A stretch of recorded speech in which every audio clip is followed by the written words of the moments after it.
പാണക്കാട്ട് മണ്ണിടിച്ചിലിനെ തുടർന്ന് നിലച്ച സംസ്ഥാന പാതയിലെ ഗതാഗതം പുനഃസ്ഥാപിക്കാനുള്ള നടപടികൾ തുടരുന്നു. 238 ലോഡ് മണ്ണാണ് ഇതുവരെ ആ വഴിയിൽ നിന്ന് നീക്കം ചെയ്തത്.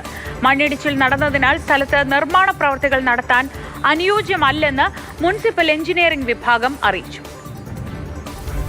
പാണക്കാട് ഈ മണ്ണിടിച്ചിലുണ്ടായ മേഖലയിൽ നിന്ന് റോട്ടിലേക്ക് പതിഞ്ഞ മണ്ണുകളൊക്കെ തന്നെ നീക്കം ചെയ്ത് തുടങ്ങിയിരിക്കുകയാണ്. ഇനി പൂർണ്ണമായി നീക്കം ചെയ്താൽ ഗതാഗതം പുനഃസ്ഥാപിക്കാനുള്ള നടപടിയിലേക്ക് എത്താനാകുമെന്നാണ്. നിലവിൽ 138 ലോഡ് മണ്ണാണ് നീക്കം ചെയ്തതായിട്ടുള്ളത്.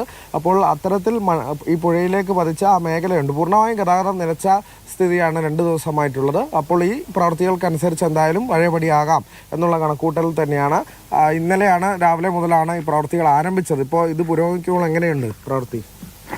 അപ്പോൾ ഇന്നലെ 240ഓളം ലോഡുകൾ ഇവിടുന്ന് അങ്ങോട്ട് മാറ്റിയിട്ടുണ്ട്. 20 ടോറസും 10-17ഓളം ടിപ്പറും വെച്ചിട്ടാണ് ഇന്നലെ മണ്ണ് മാറ്റിയിട്ടുള്ളത്.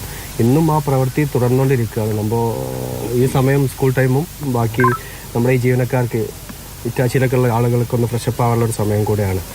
അപ്പോൾ ഇന്നിപ്പോൾ ഏകദേശം ഒരു 10-50ൻ്റെ താഴെ ആയിട്ടുള്ള ലോഡുകൾ മാറ്റി. ബാക്കിയുള്ള പ്രവർത്തികൾ ഇപ്പോൾ മഴ അനുകൂലമാണ്, പ്രവർത്തികൾ നടന്നുകൊണ്ടിരിക്കുന്നത്. മഴ മാറി നിൽക്കുന്നുണ്ടല്ലോ 2 ദിവസം. ഇന്നത്തെ ഈ ദിവസങ്ങളിൽ മഴ പൂർണ്ണമായിട്ട് മാറി നിൽക്കുന്ന സ്ഥിതിയാണ്. മഴ വന്നു കഴിഞ്ഞാൽ പ്രതികൂല കാലാവസ്ഥയിലായി കഴിഞ്ഞാൽ വീണ്ടും അവിടെ ഇടിയാനുള്ള സാധ്യത കൂടുതലാണ്.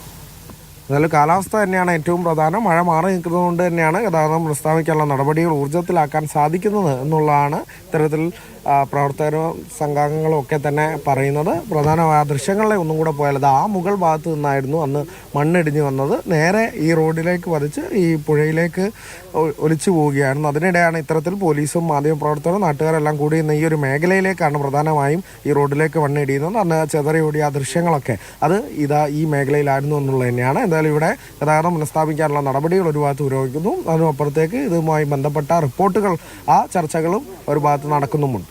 അനീസ് തോട്ടയ്ക്കാടിനൊപ്പം അരുൺ അമൃതനാഥ്, മാതൃഭൂമി ന്യൂസ്, മലപ്പുറം.